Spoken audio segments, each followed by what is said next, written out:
is James Wainaina Ndungu. Where are you from? I'm from Limuru, Kenya, but I'm now I'm a student in the US.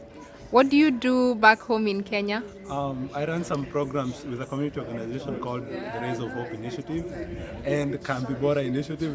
We're having two programs under one roof. And so what we do programs on education, women empowerment, and the environment. Why are you here? I'm here to, one, meet other change makers from around the world and see what they're doing, and two, to represent Yale University where I'm currently studying. And I hope to, learn more and meet new people and just interact with different persons. What would you like to tell young people who are not here at the festival? I'd like to tell them to make the most out of any networks that they might come across that can take them to a place like this.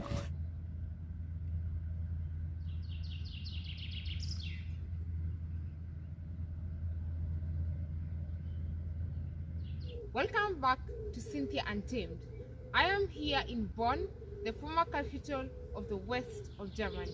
I'm very, very excited attending the Global Festival of Action on Sustainable Development Goals.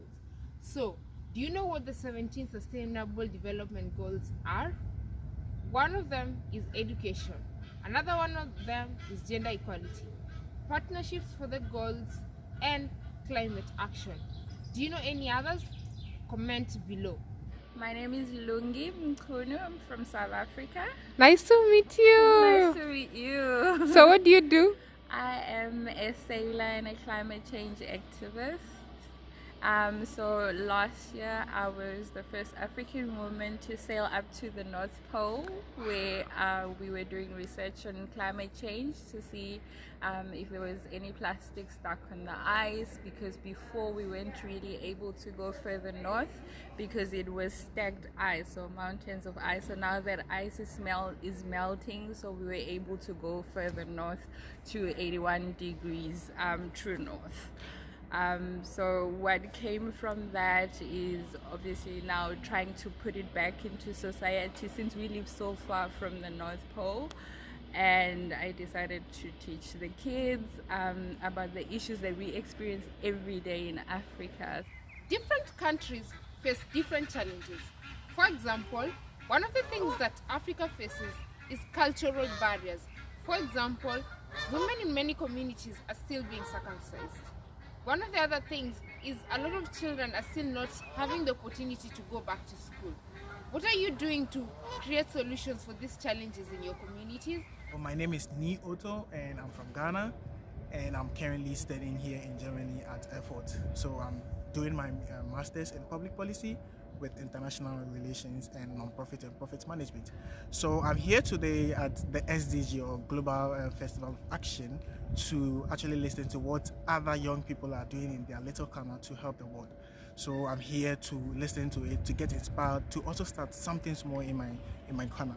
What is the relationship between the 2030 Agenda and Sustainable Development Goals? There is usually this conviction that the 2030 Agenda and the SDGs are very much the same, and we're here to tell you that they're not. Because the 2030 Agenda, as Shweta explained to you, it's the global commitment. The SDGs are the results framework. That means they are the means to measure our progress.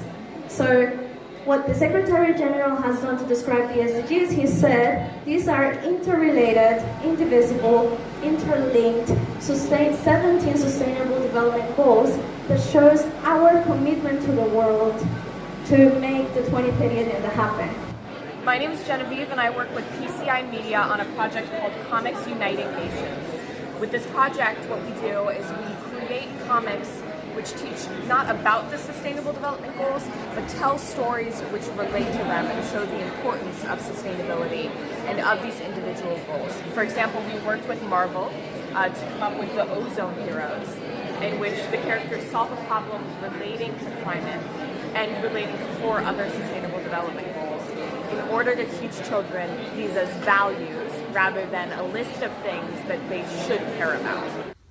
This festival is also an opportunity for me to not just have fun, but also to develop my skills in new ways of communication. For example, using virtual reality. With 360, it's not about quick cuts and fast editing. When you get into a scene, you need to give the audience time to look around and understand where they are. So allow them to be there in this space that you've now created, and then take it all away in an instant. A video from New York, they called it Damn Cutie, and it's a 360 video in which you're in an elevator, and the elevator's not moving. You just come up and boom, you're in an elevator. And as you turn around, there are 3 guys in the elevator with you, and they're just staring at you. And then they start catcalling you. And these guys, I give them a lot of credit for being, dirty and ugly. They really catcall you something fierce, and it makes you fear for your life, and then you quickly realize you're a woman. Thank you for watching. Homework for you. I'd like to know what you're doing for your community, how you're communicating the sustainable development goals, and making sure that no one is left behind.